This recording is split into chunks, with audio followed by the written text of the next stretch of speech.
أعوذ بالله من الشيطان الرجيم. بسم الله الرحمن الرحيم. إن الحمد لله نحمده ونستعينه ونستغفره ونعوذ بالله من شرور أنفسنا وسيئات أعمالنا. من يهده الله فلا مضل له ومن يضلل فلا هادي له، وأشهد أن لا إله إلا الله وحده لا شريك له، وأشهد أن محمدا عبده ورسوله. أما بعد، محترم ورونو، موږ هغه موضوع بیانول چې د قریشو مشران ورسول الله صلی الله علیه و آله وسلم ته راټول شوي و، او د معجزو غوښتنه ځینې کول، او ورته ویل یې تر تا د مخه ټولو انبیاوو و خپلو قومو ته معجزې راوړي دي، او تا موږ ته معجزه نه ده راوړې. رسول الله صلی الله علیه و آله وسلم وفرمایل ما تاسې ته د رب عز وجل کلام راوړی دی.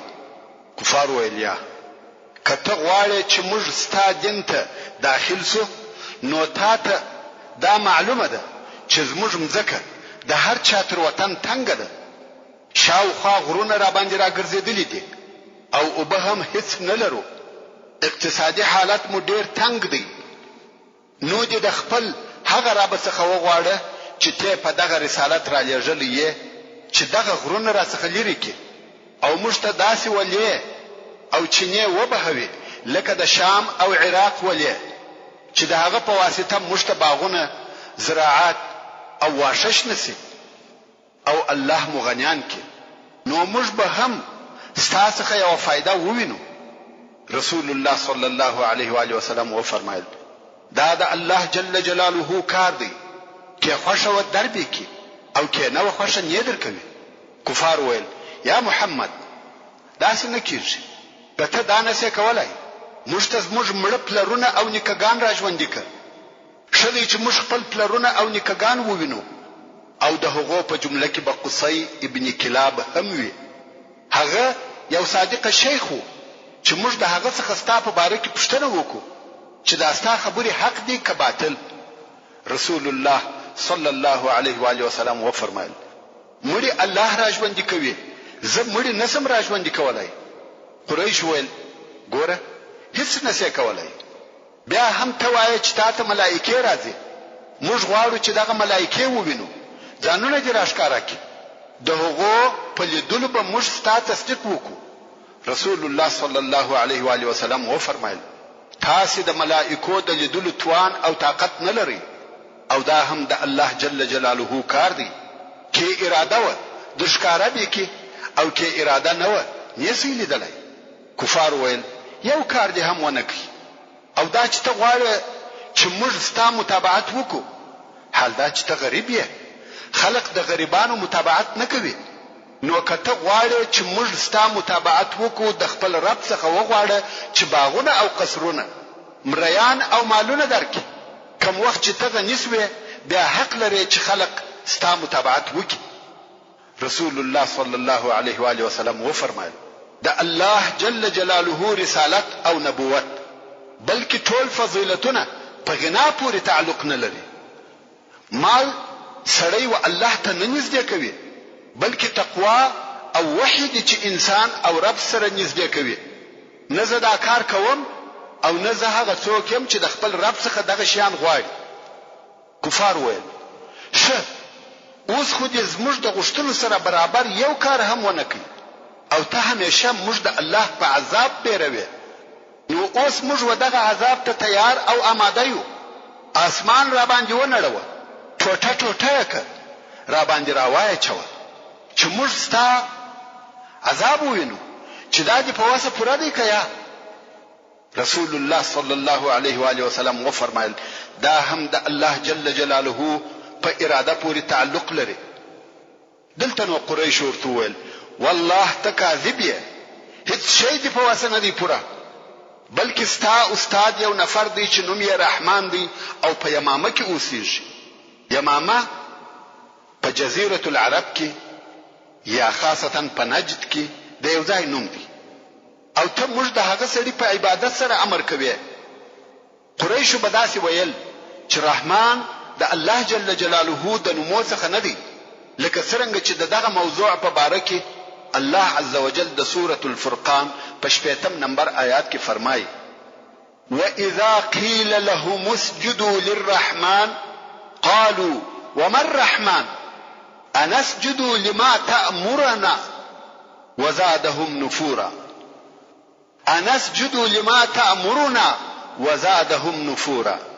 یعنی کوم وخت چې به دا کفارو ته وویل سو چې رحمان ته سجده او عبادت کوي، دوی وایي چې رحمان څه دی؟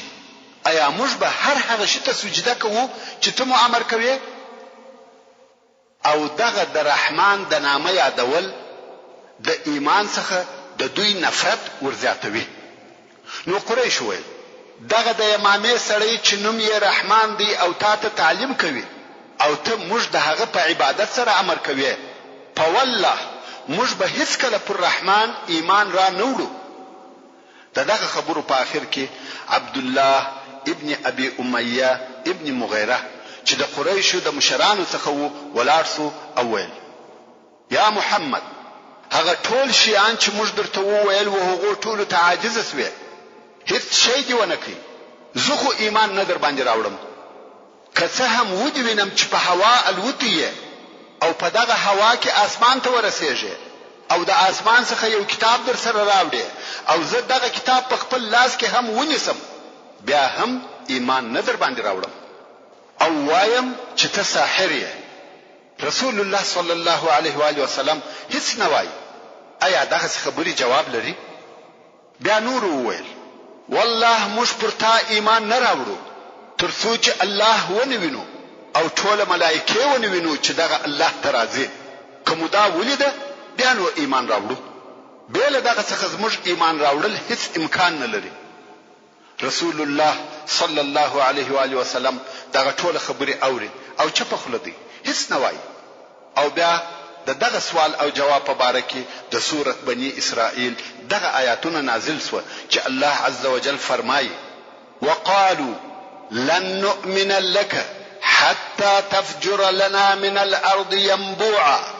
او قریش وایي: یا محمد، تر هغه وخت به پرتا ایمان را نوړو تر څو چې جاری کې ته موږ لره د مځکې څخه بهیدونکې چینه او تكون لك جنة من نخيل وعنب فتفجر الانهار خلالها تفجيرا.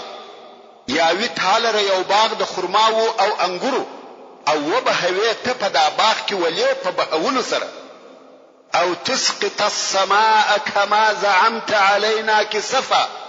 یا راواچوي پر موږ باندې اسمان ټوټه ټوټه لکه څنګه چې ته ګمان کوي.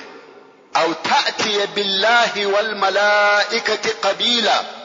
یا چراولې الله او ملائکه مخامخ ښکارا چې موږ یې ووینو. او يكون لك بيت من زخرف. یا وی تعالی یو کور چې پسرو زرو شایسته سوی وي. او ترقى في السماء. یا چې په اسمان کې لوړ وخېږي. ولن نؤمن لرقيك حتى تنزل علينا كتابا نقرأوه. او هیڅ کله بستا پتش او یوازې خطلو ایمان را نوړو تر هغه چې راکشته کې پر موږ داسې یو کتاب چې موږ یې لولو او ستا تصدیق پکې موجود وي. قل سبحان ربي هل كنت الا بشرا رسولا. یا محمد صلی الله علیه و آله وسلم دوی ته وایي زما رب ته پاکی ده، آیا یم زه یعنی زه نه یم مگر یو انسان را لېږل سوی.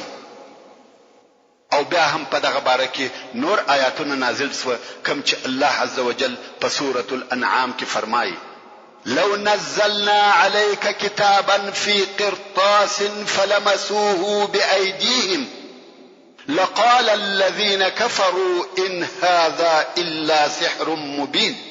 او کومش پر تالیکل سوی کتاب په کاغذ کې نازل کړی وای او بیا دوی دغه کتاب په خپل لاسو مسح کړی وای، نو خامخا به هغه کسانو چې کافران سوي دي ویلای چې دا نه دي مگر ښکاره معلومدار سحر.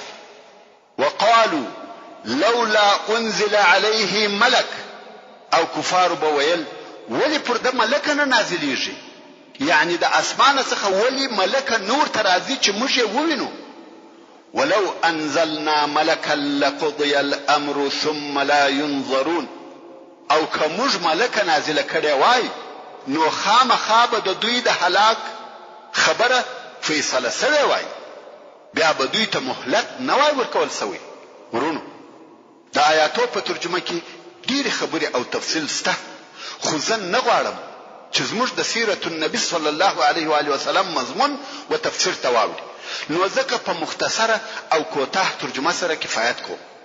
الله عز وجل فرمایي ولو جعلناه ملكا لجعلناه رجلا وللبسنا عليهم ما يلبسون، او کچیر موږ دا رسول ملکه ګرځولې وای، یعنی انسانانو ته مو پر رسالت ملک را لېږلې وای، نو خامخا به موږ دغه ملکه د یو سړي په شکل ګرځولې وای، ځکه انسان د ملکې د واقعي شکل د لیدلو طاقت نه لري.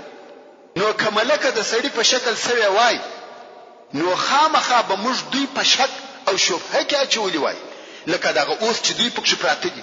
یعنی اول خو مو ملائکه په دې سبب پر رسالت نه راولېږل چې انسان د ملائکې د لیدلو توان او طاقت نه لري، او که فرضاً د ملکې د لیدلو طاقت یې هم راوړی وای او بیا یې هغه ملکې ته د درواغو خطاب کړی وای نو فوراً عذاب پر نازلې دی.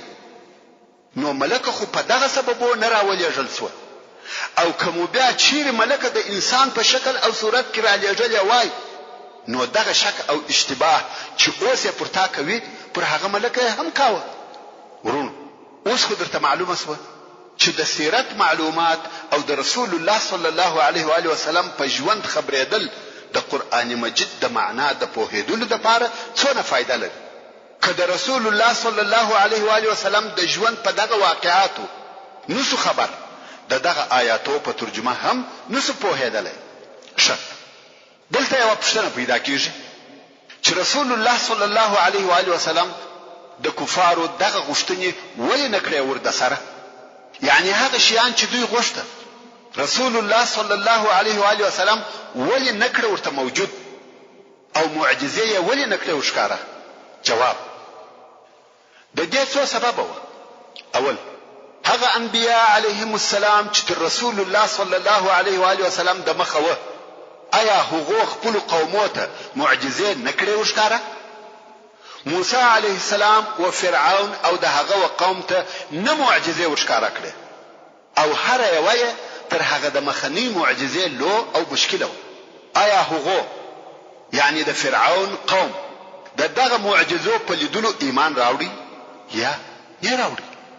د قریشو د معجزو غوښتنه د ایمان راوړلو د پاره نه و، بلکې جدل او کج بحث و. آیا عیسی علیه السلام معجزې نه راوړي؟ راوړي، مگر قوم یې ایمان نه راوړي. نو الله عز وجل په قرآن مجید کې دا هم ذکر کړی دی چې دا د دوی غوښتنه یې ولې نه کړه ورپوره. الله عز وجل د سورة بني اسرائیل په 59 نمبر آیات کې فرمایي وما منعنا ان نرسل بالآيات الا ان كذب بها الاولون، او موږ هیڅ شي د دې څخه نه منع کړي چې د دوی د غوښتنې معجزې ورولېږو، بې له دې څخه چې پخوانیو کفارو د معجزو تکذیب کړی وو، بیا نو موږ هلاک کړه. یعنی که اوس موږ د دوی د غوښتنې معجزې ورکو او دوی ایمان نه راوړي، دوی هم هلاکیږي. وآتینا ثمود الناقة مبصرة فظلموا بها، او ورکړې مو د ثمودیانو قوم ته اوښه ښکاره معجزه، نو ثمودیانو پر خپل ځانو د هغې په زخمي کولو او وژلو ظلم وکړي. وما نرسل بالآيات الا تخويفا، او نه لیږو موږ دغه فرمایشي معجزې مگر د بیرولو دپاره یې لیږو. الله عز وجل د صالح علیه السلام و قوم ته د معجزې په شکل اوښه ورکړه چې ټولو په سترګو ولیده چې لو غټه او قوي اوښه د مځکې یا ډبرې څخه راوځي، بیا یې هم ایمان نه راوړي. حتی هغه د معجزې اوښه زخمی او مړه کړه. د کفارو د غوښتنو د نه پوره کولو دوهم سبب دا و چې د دوی د غوښتنو پوره کول د امت آخره او انتها و.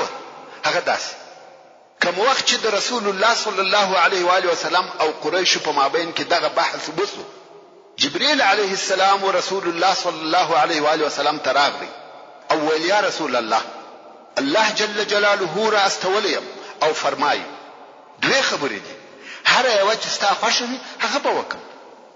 هغه دا چې یا د دوی پر بې معنا او غلطو خبرو صبر وکړه او انتظار ورته کوه، او یا دا چې ټول هغه شیان چې دوی غواړي ټول به ورکم، مګر دغه معجزو تر حاصلېدو وروسته کې بیا هم ستا د رسالت تصدیق ونه کوي او ایمان یې نه راوړي، ټول به هلاک کم.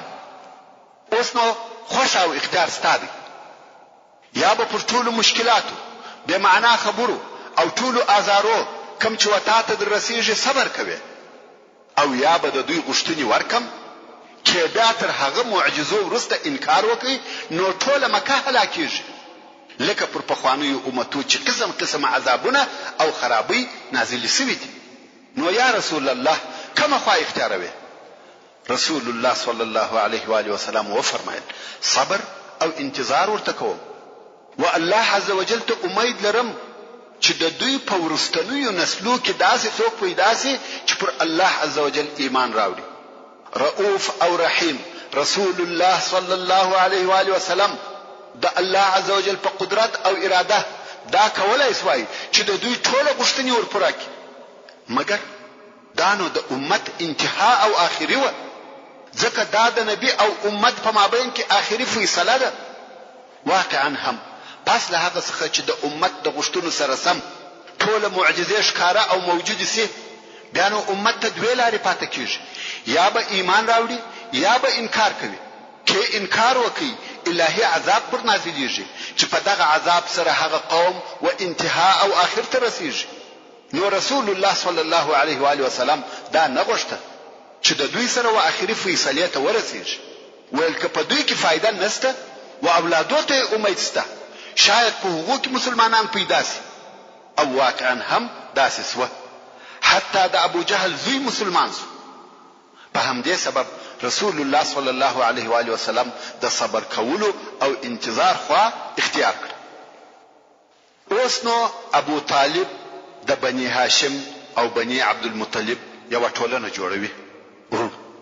که څه هم د حمزه رضی الله تعالی عنه او عمر بن الخطاب رضی الله تعالی عنه اسلام د رسول الله صلی الله علیه و آله وسلم او مسلمانانو په وضع کې تغییر راوستلی وو او حالات فرق کړی وو، مګر د ابو طالب په زړه کې بیا هم د مشرکانو څخه پر خپل وراره بیره موجوده و.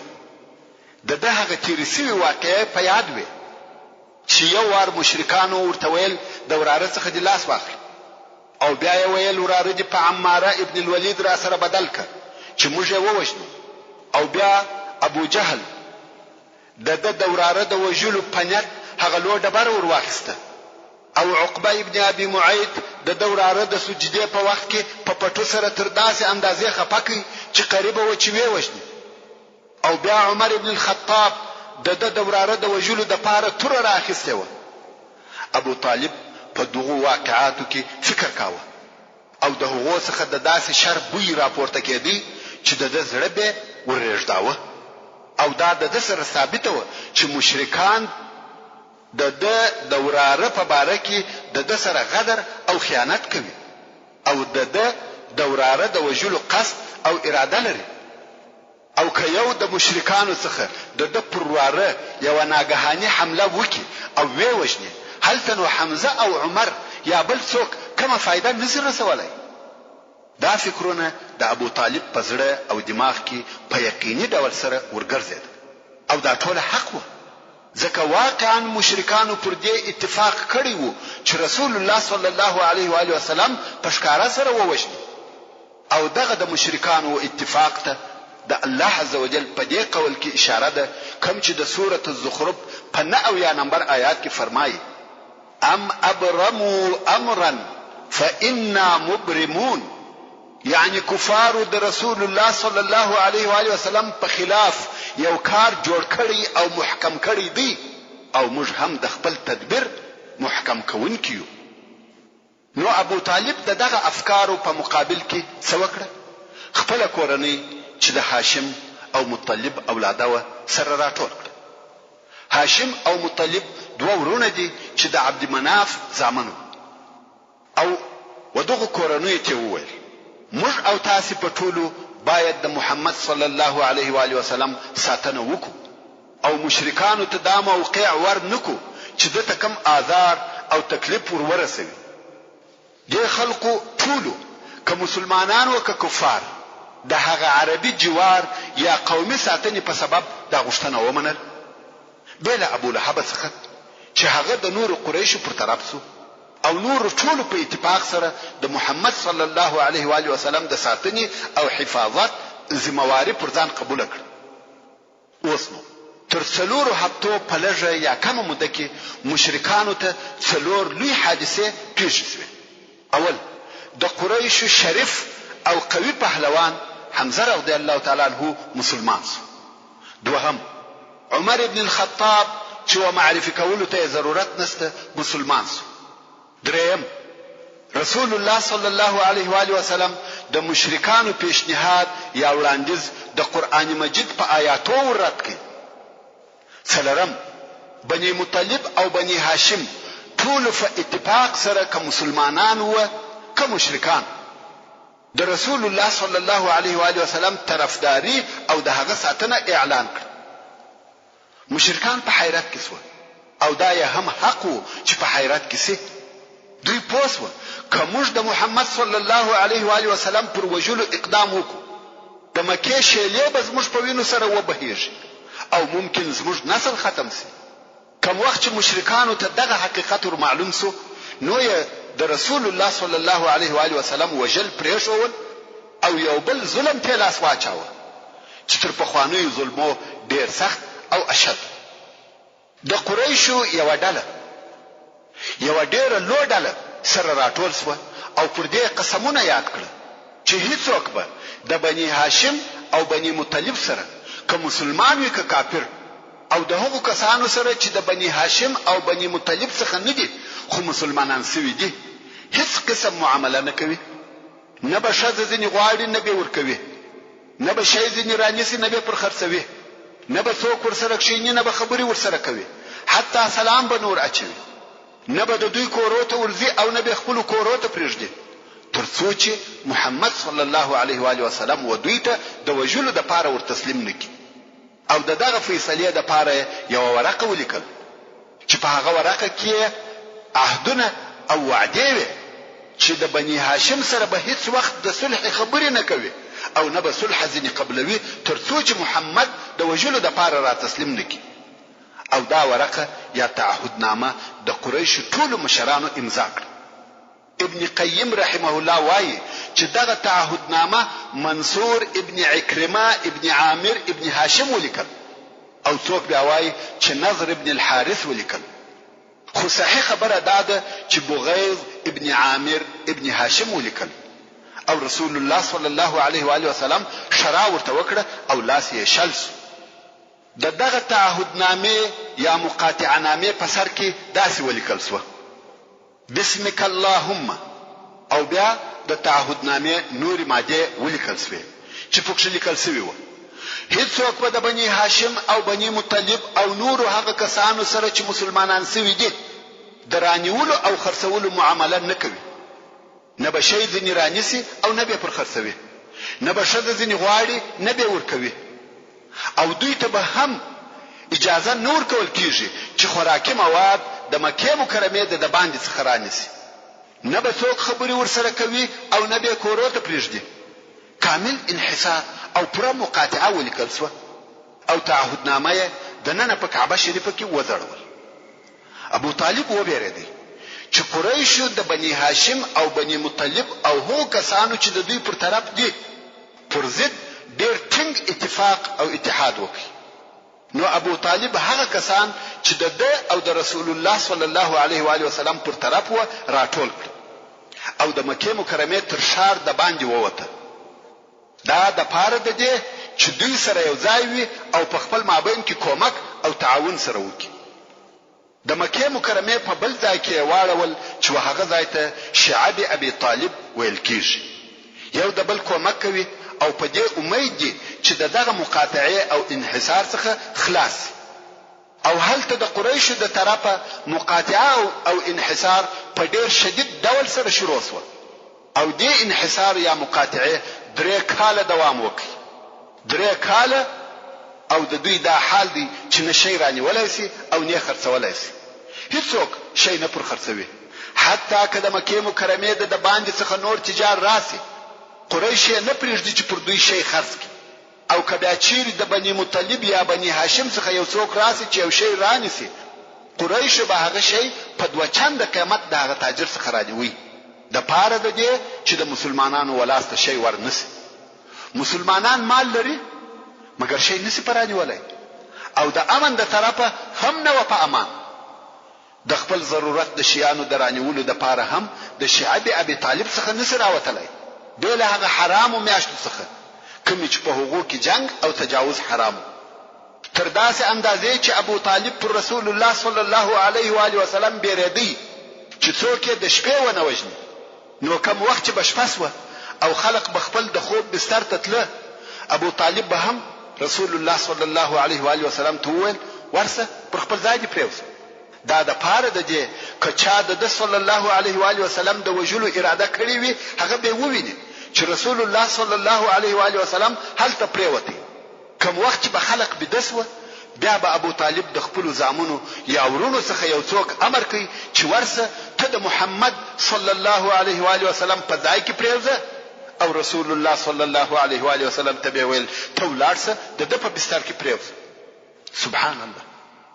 کوم وخت چې د مسلمانانو او د دوی د کومکانو خپل خوراکي مواد خلاص و او نور رانیولای نسی، نو په مسلمانانو او هغو کسانو کې چې د دوی کومک یې کاوه لوږه شروع شو. داسې کاختي او نیستي سوه چې د لوږې په سبب به د درختو بلګونه خوړل. نور قریشو به د مسلمانانو او د هغو د کومکانو د کوچنیانو پر لپسې ژړا او نارې چغارې او بغارې اورېدلې چې د لوږې په سبب به همیشه ژړل. خو زړسوی نه و بلکې خوند به پر اخیستی. هو هلته په قریشو کې یو څو نفره وه چې زړه یې غوښتي چې د بني هاشم او نور سره د هغه دوستیو په سبب چې د دوی سره درلوده کومک وکړي. ځکه ځینو قریشو د بني هاشم یا نور سره په خواني قرابتونه او دوستی درلوده. نو د هغه دوستی په سبب په دغه مقاطعه او انحصار نه ورازي، مګر په وسه هم څه نه وپره. نو به د موقع په وخت کې په پټه سره یو څه لږ خوراکي مواد وروړه چې د هغې جملې څخه یو هم حکیم ابن حزام و. حکیم ابن حزام د قریشو د مشرانو څخه یو مشر و او تر دغه وخت نو مسلمان شوی. زړه یې غوښته چې د بني هاشم سره د دغه تنګسې په وخت کې کومک وکړي، ځکه یو خو یې د مور د طرفه د بني مطلب سره دوستی درلوده او بل خدیجه رضی الله عنها د عمه وه. نو یو ورځ یو څه خوراکي مواد پر یو اوښ بار کړه چې وشعب ابي طالب ته وروړي. خو په لار کې ابو جهل ولیدي، ویل د خیره یا حکیم. حکیم ویل دا زما کار دی، هر چیرې چې ځم. ابو جهل ویل ته محمد او د هغه ملګرو ته خواړه وروړې. حکیم ویل دا زما کار دی، هر چیرې چې وړم. د دې امت فرعون ابو جهل ویل یا دا ستا کار نه دی، والله نه دې پرېږدم چې ته مسلمانانو ته خواړه وروړې. او د په منع کولو یې شروع وکړه. دوی په دغه کشمکش کې دي چې د قریشو د مشرانو او ساداتو څخه یو بل نفر راغلی چې نوم یې ابو البختري ابن هشام دی، او ده هم د مسلمانانو سره همدردي درلوده. که څه هم د همدردي د اسلام او ایمان په سبب نه و، بلکې د دې همدردي سبب هم قومیت او نسب و. خو دغه ابو البختري راغلی ویل پر څه مغال مقال دی. حکیم ویل زما سره دغه بار سره دی او غواړم چې هر خواته زما زړه وي بلارسم، مګر ابو جهل مې نه پریږدي. د دې په څه؟ ابو جهل ویل یا دی غواړي چې دغه خواړه محمد او د هغه ملګرو ته یوسي. ابو البختري ویل حکیم هم د قریشو د مشرانو څخه یو مشر دی، ته هم یو مشر، دی هم یو مشر، دی آزاد دی، هر چیرې چې دی ولاړ دي سي، ته حق نه لرې چې منع یې کړې. اصلا مکه مکرمه یو عمومي مشر نه درلودي، هر مشر د خپل قوم او کورنۍ مشر، مګر ابو جهل که څه هم چې د خپل قوم مشر وو، خو د زړه غوښتنه او ارزو یې دا وه چې د ټوله مکه مکرمه مشر سي. مګر څرنګه چې قریش شاخ شاخ یا پښه پښه او هر شاخ ځان ته مشران درلوده، هغه نورو مشرانو د ابو جهل اطاعت نه کاوه او نه یې دی د ځان مشر باله. نو ځکه ابو البختري ورته وویل حکیم هم یو مشر دی، هر څه چې زړه غواړي ودی کی. ابو جهل ویل یا نه پرېږدم. ابو البختري ته قهر ورغلی، ویل ته څوک یې چې نه پرېږدې؟ ابو جهل ویل نه پرېږدم او ابو البختري پرې وهي. د ابو البختري هم ورسره حمله سوه، وهل پرې وهل سوه، خو په آخر کې ابو البختري پر زور سو او حکیم هغه خپل بارکړی اوش مسلمانانو ته ورساوه. مګر دغه سی په پټه خوراکي مواد د مسلمانانو نه بسیده، ډېر لږ شیان وو. دا رنګه د قریشو ځینو نورو مشرانو کوم چې د ابو طالب یا بني عبد المطلب سره دوستي درلوده، یو څه خوراکي مواد و دوی ته په پټه وروړه، مګر دا شیان لږ وو، د هغو نه بسیده. هغه کسان چې په شیعه ابي طالب کې اوسېده ډېر وو، په لسهاو نفر وو او لوږه ډېره پر غالبه سوه، تر داسې اندازې چې یو د دوی څخه وایي یو شپه د حاجت د ادا کولو د پاره یو څه ګوښه ولاړم، د خپل منطقې څخه لرې سوم. هلته مې یو आवाज واورېدی چې بعد یو شی شوراوه، پسې وګرځېدم، د مړه اوښ د پوست یو څه حصه مې پیدا کړ. دغه پوست مې راواخیستی، پرې مې ولي او بیا مې ویشاوه او ومې خوړی. تاسو فکر وکړئ چې یو انسان د لوږې د لاسه و دې حال ته رسیږي چې د مړه اوښ پوست او د درختې بلګونه خوري. هغه هم یوه ورځ نه بلکې په کلو یې دا حال وي. دا څونه سخت ژوند دی. مګر مسلمانان حتی هغه کسان چې د دوی سره قرابت درلودي، د دوی د اسلام په سبب 3 کاله پرله پسې دغه لوږه وګالل. 3 کاله پر لوږه سربېره د خپل کوچنیو اولادو ژړاوي چې د لوږې د لاسه به ژړل تحمل کوله او زغمله. دا هم د مسلمانانو د صبر امتحان وو، خو مسلمانانو پر دغه حال صبر وکړي او په امتحان کې کامیاب شو. پوره 3 کاله پر دغه حال تیر شو. څو د بعثت د لسم کال د محرم په میاشت کې دغه تعهدنامه او انحصار مات شو. د هغه د ماتېدو سبب دا و چې په قریشو کې ځینې کسان په دغه تعهد او انحصار راضي وو او ځینې ناراض. نو هغه کسان چې په دغه انحصار نه راضي، هغه دغه تعهدنامه د ماتېدو لپاره کوشش وکړي. هشام ابن عمر چې د قریشو د مشرانو څخه وو او د شپې به په پټه یو څه خواړه و بني هاشم ته ورسول او د هغو پر دغه بد حال زهیر او پریشان وو. فکر وکړي چې د قریشو دغه د ظلم ورقه او تعهدنامه چې نوشته شوې ده څنګه د بین یوسف او دغه مقاطعه څنګه پای ته ورسیږي.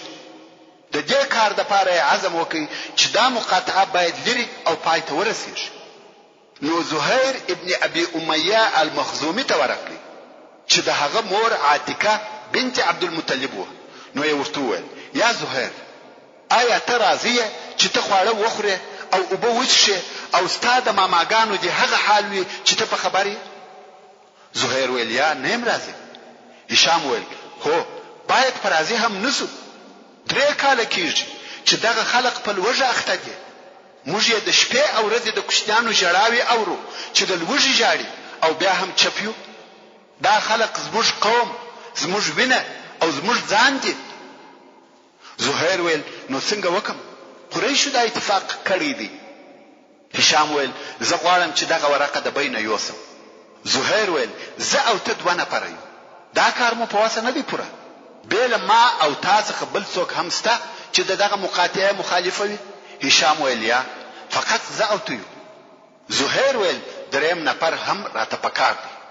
نو هشام و متعم ابن عدي ته ورغلی و هغه ته د بني هاشم او بني مطلب دوستی او قرابتونه ورياد کړه او ول دا شکار نه دی چې ته په دغه ظلم کې د قریشو پر طرف یې.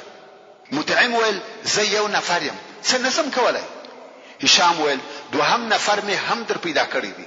ول څوک دی؟ ول زه یم. مطعم ول دریم نفر هم پکار دی. ول هغه می هم پیدا کړی دی. مطعم ول هغه څوک دی؟ ول زهير ابن ابي اميه. مطعم ول څلورم نفر هم پکار دی.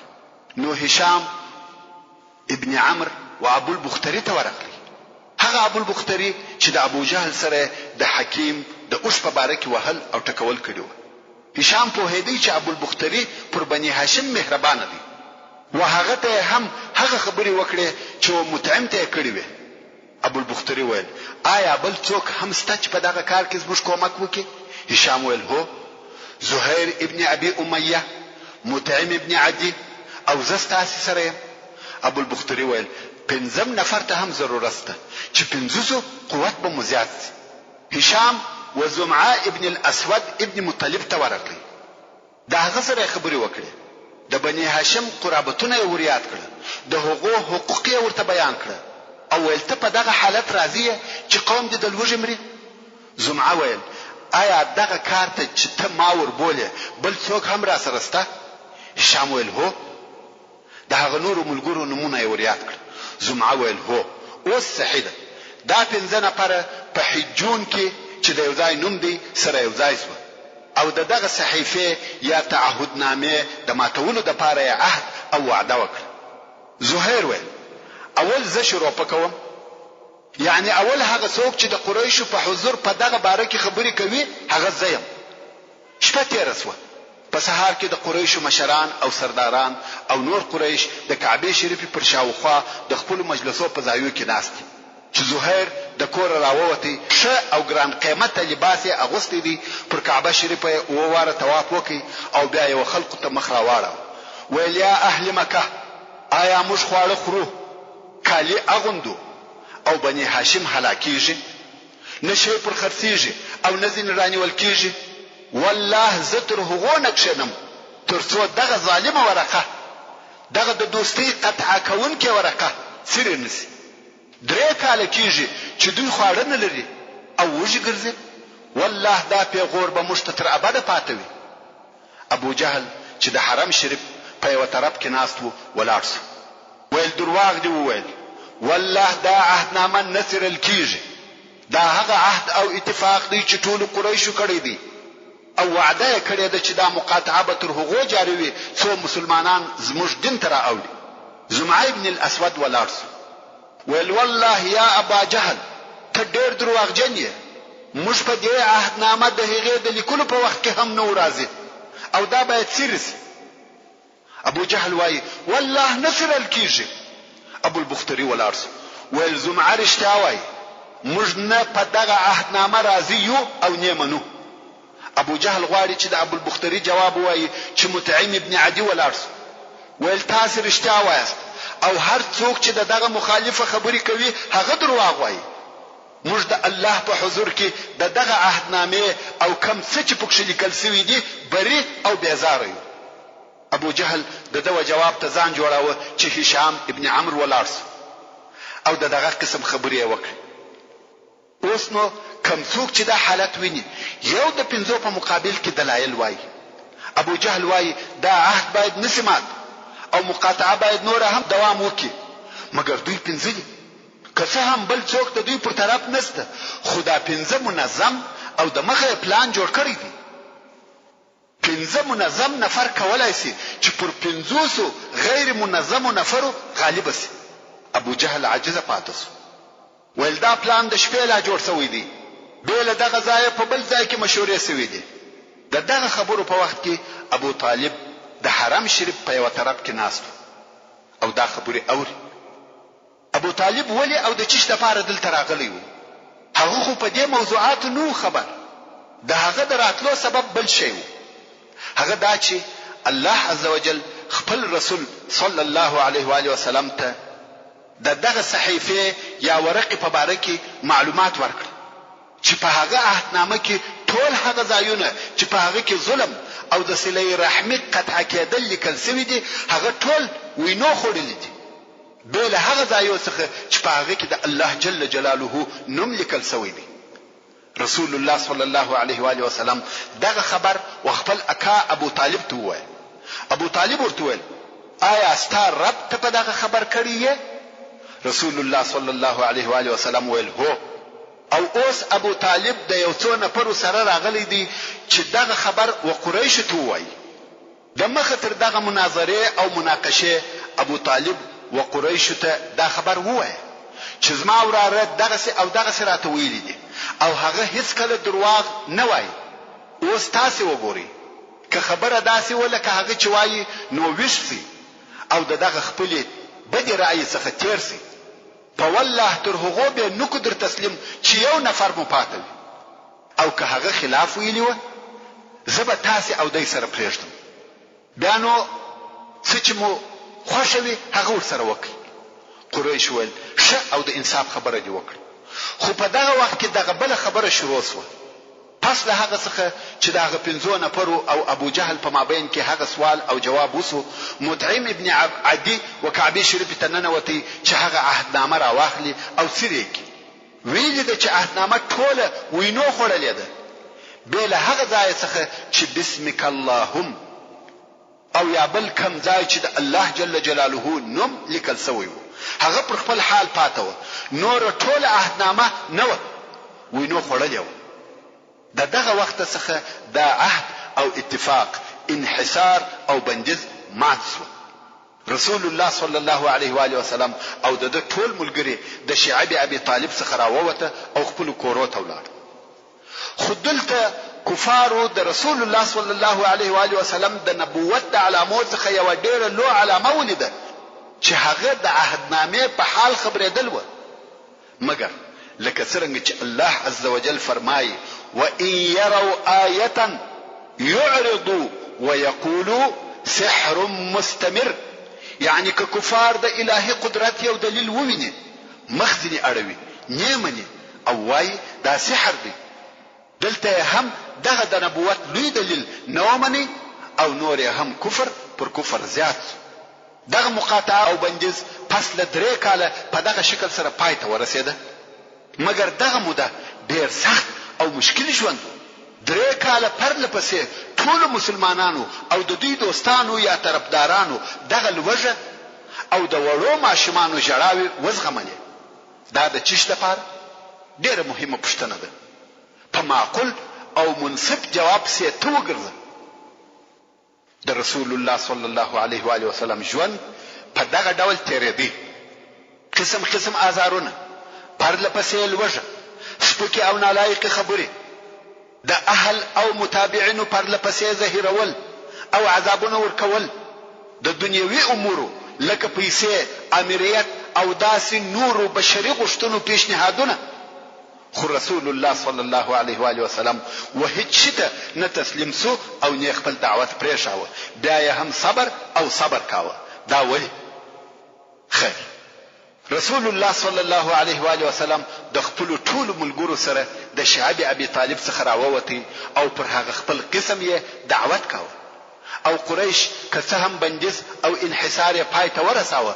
خو بیا هم پر مسلمانانو هغه آزارونه او هغه دوی دي خلق د الله جل جلاله د لارې څخه منع کوي او ابو طالب پر هغه ډول د خپل وراره دفاع او ساتنه کوي مګر په دغه وخت کې د ابو طالب عمر تر 80 کلو اوښتی وو دغه لوی واقعات او غمو چې د کلو راهیسې پر لپسې پر د تیرېده خاصتا دغه بندیز او انحصار ډیر ضعیف کړی وو هغه په خوانی قوت او شدت یې نو پات د شعب څخه د دراوتل څو ماشلانه تیر سوي چې ډیر سخت مریض شو دلته نو مشرکینو مشوره سره وکړه ویل حمزه او عمر مسلمانان شو او د محمد د دین موضوع په ټول قریشو کې نشر شو او کومج د ابو طالب تر وفات وروسته د هغه په وراره یو څه وکړو ټول عرب به ومشته پیغور راکوي چې اکای ژوندۍ وو دوی څه نسوای پکولای